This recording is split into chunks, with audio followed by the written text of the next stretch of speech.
This devotion is based on Psalm 47, and this psalm reminds me of that scene in the Titanic movie where Leonardo DiCaprio is standing at the front of the ship and he says, "I'm the king of the world." And we say to him, "No, you're not, Leo. I'm sure you're having a good time there, but God is the king of the world." That's what this psalm is about. He's the king of the nations. He's the king of Israel. He's the king over the whole earth.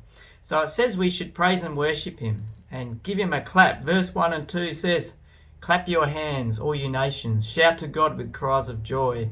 For the Lord Most High is awesome, the great king over all the earth." You know, when I was growing up in church, clapping was very common. We don't do it as much these days, but it was in time with the faster songs. You would clap and everyone would clap and it was great. But this idea in other traditions of let's give God a clap, you know, that was a bit weird, and you would never give a human a clap, you know, because they might get a big head. But here it is. Let's give God a clap. That's what this psalm is saying. It's a recognition of something. So it is a song of worship, and we need to always look deeper. Why are we worshipping God in this psalm? Because he is the king. And we're celebrating his victory over enemies, and we're celebrating how he has established us in the land.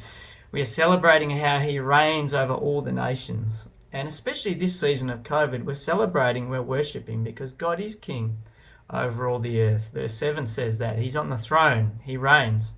There's one more interesting thing in this psalm for me. Verse 5 says, God has ascended amid shouts of joy. And it's this picture of God ascending back up to heaven after coming to earth and winning great victories. And to me, this is a whisper of Jesus.